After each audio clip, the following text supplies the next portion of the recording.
Give me an angels and demons romantic fantasy with a morally gray female protagonist and where he falls first. And this Reluctant Allies to Lovers series will have you binge reading all four books on your day off. Are you ready?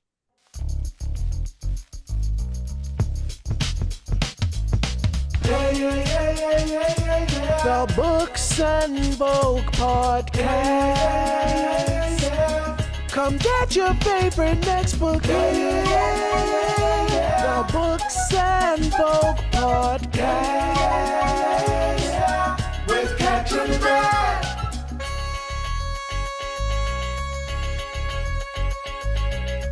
Welcome, book lovers, to the Books on Vogue podcast. This is your premier listening experience, all about immersive reading and helping avid and reluctant readers alike imagine book characters like never before. I'm your host, Katrin Dad. The format of the show is I introduce a book, share tips on how you can engage your senses as you read this title, because it's one thing to be a mood reader, but you get a little something extra when you are a set the mood reader. And finally, I will end the show with a reimagining of my favorite scene. Today, we will get into techniques for getting into Living Legend with none other than the author, Allie Shante. Welcome, Allie. Hi. Please tell us about the book. So Living Legend is the first in a romantasy trilogy with a female demon and a male angel, and they're forced to work together to figure out how a demon got from purgatory into Heaven's Gate. So it's a little bit of forced proximity, spice, banter. Like you said, there's a lot of he falls first, and it's very apparent. Awesome, awesome. Now, I heard you say trilogy, but I did see online there's like another book. Is that like a prequel Yeah, or a handbook or? so Lights and Legends is like an optional like companion novella. Like people called it different things. So like it's technically a prequel because it's before Danny and Nick have ever met. So they're in kind of their respective realms. So it's the Christmas vibes. But you can read it kind of in any order that you want, or you don't have to read it at all. But it does give a little bit of like intro to like the writing style and all four main characters and their personalities. So I always say it's kind of good to read it in between one and two, or you can read it first. Awesome, awesome. Well, thank you so much for that. Do you care to join me in a discussion of some tips for setting the reading mood? Of course. Well, okay, book lovers, I hope you have your writing utensils ready because class is in session. Hear it, see it, smell it, sense it, taste it, touch it. Ah. Hear it, see it, smell it, sense it, taste it, touch it. Ah. Hear it, see it, smell it, sense it, taste it, touch it. The Books and Vogue podcast. So, Allie, what's the vibe? How can we engage our spirit as we read this book?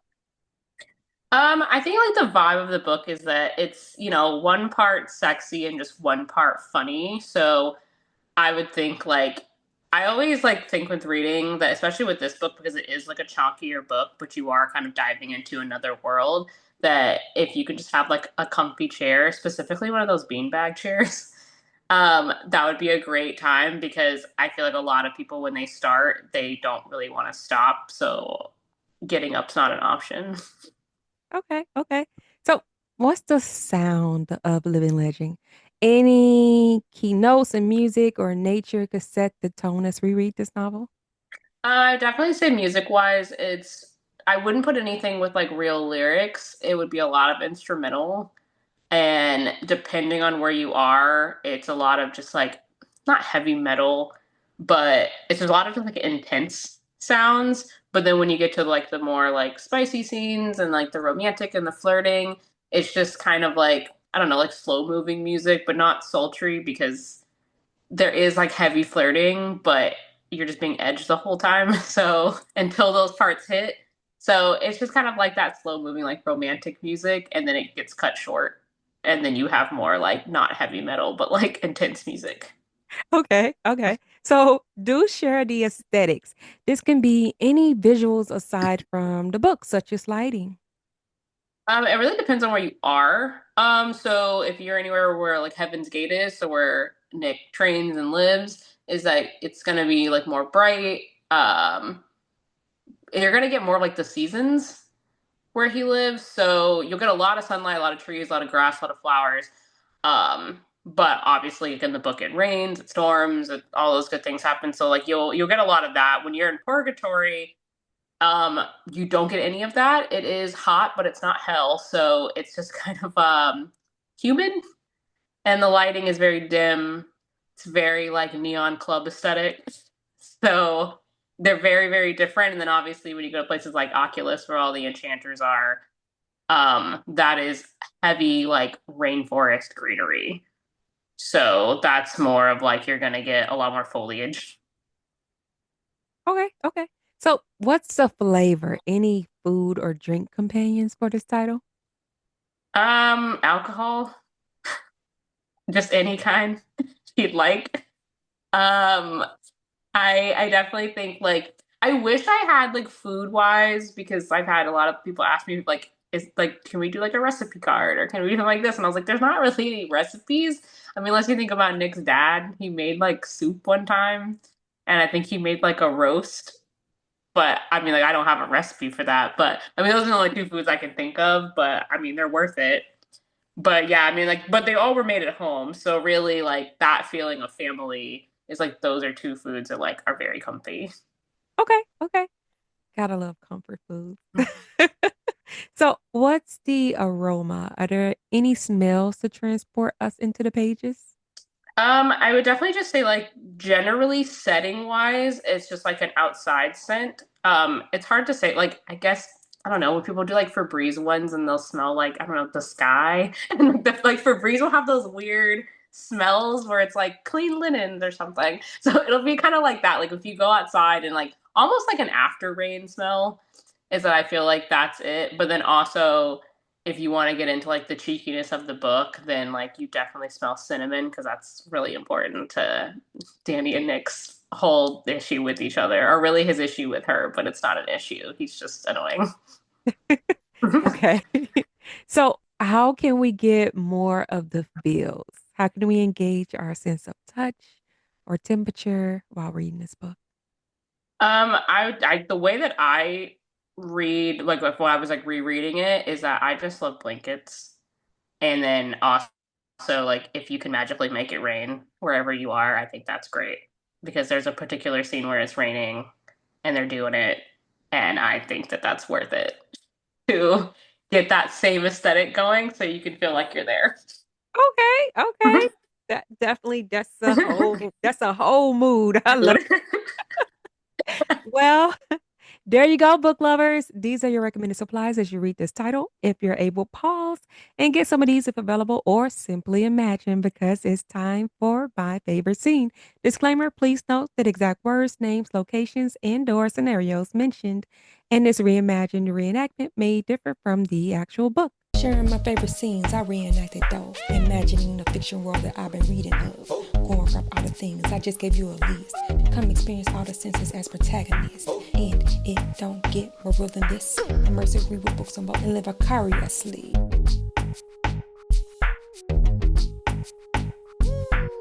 Snippet of the Flirting Fest.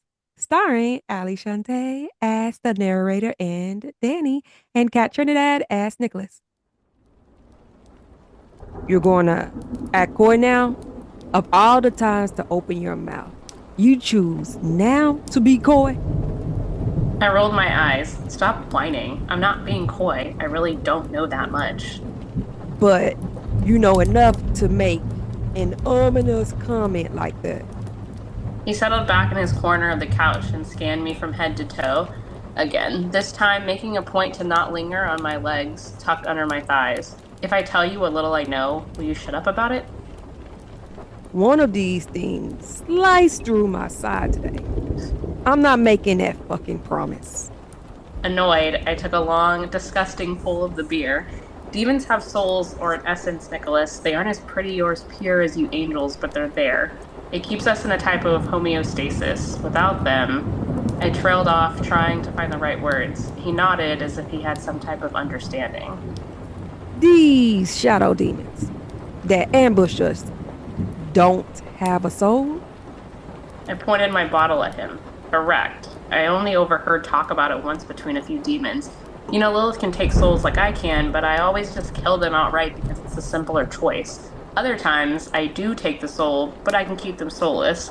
I have to remove them from existence completely because when you have that sort of thing removed from you, you become lost. One of his eyebrows perked up, but he didn't speak. I continued. I heard him I heard them talking about Lilith experimenting with removing souls, but just leaving the demons as they are. You're vulnerable without that sort of balance. Susceptible to suggestion, as it were. You don't remember much of anything about yourself. You just see dark and nothing. He placed his beer down on the coffee table and perched his elbow on the back of the couch. Is that what you talking about in the Divine Library? You know, when you talked about losing your soul and being what? What was the word you used? Voided? I tilted my beer bottle back and forth. Sort of.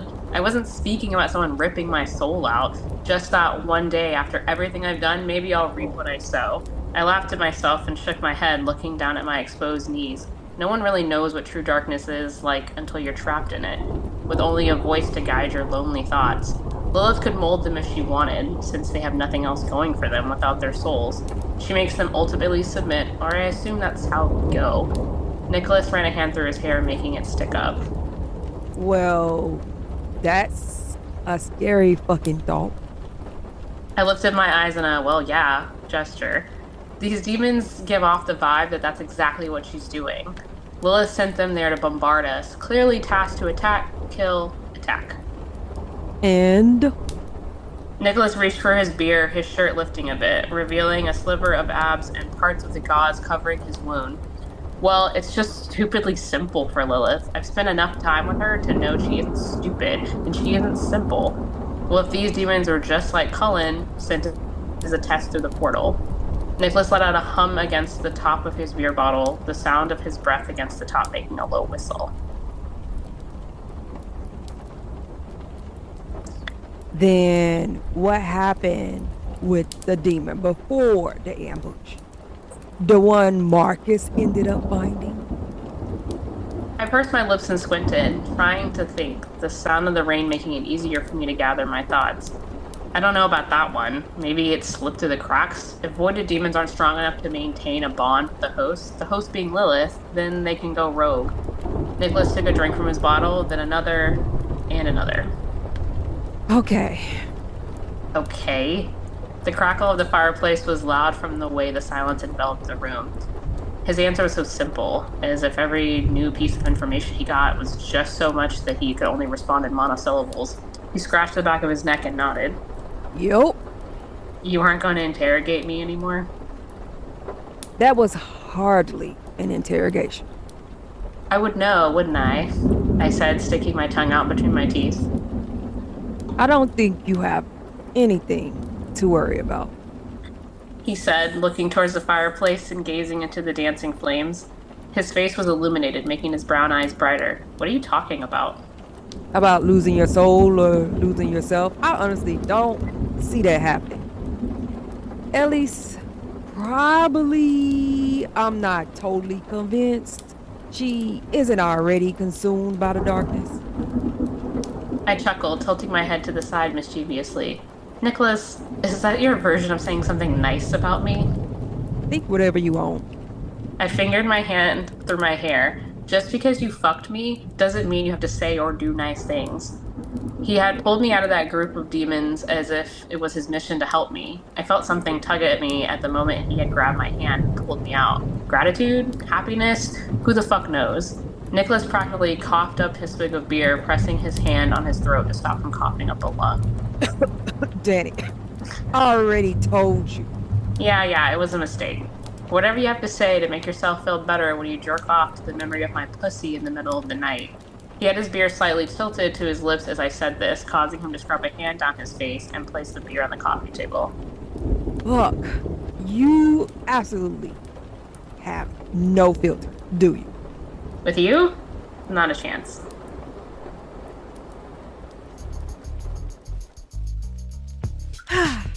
Book lovers, I hope you have enjoyed this sneak peek You can get more by reading the whole book, Living Legend by Allie Shante. It's available at your local library and everywhere books are sold. And if it's not, request it because you deserve to read all the books that interest you. And if you have already read Living Legend or in the middle of reading it, let me know in the comments what you like to do to set the mood for reading because I would love to hear from you. So please leave your feedback. Did you know you can support this show by downloading and becoming a member of the Live Podcast Network app? Well, by downloading the Alive Podcast Network app, you can experience unlimited access to other Black hosted content, and we'll be able to keep bringing you amazing content week after week. I encourage you to check it out, and if anyone asks, tell them Cat Trinidad sent you. Allie, is there anything else you would like to share with the listeners? So Living Legend, like I said, is a trilogy, so it is completed. So there are cliffhangers throughout the book. We don't have to worry about that because it's all done and finished. But don't worry if you love them, it's not going to be completely over because the sides will get their happy endings as well when I do get to that. And then I do have a Why Choose coming out at the middle of August. So that's the first in a duet. Good to know. Good to know. So y'all hear that, right? Just go ahead and get all the books now so you won't be left in that cliffhanging tizzy. You can just go right on to the next book. And I want to just say thank you again, Allie, for joining us today. Yeah, no, it's been really, really fun. Thank you for having me. No worries. And thank you, book lovers, for listening. With peace, much love, and joy. Happy reading.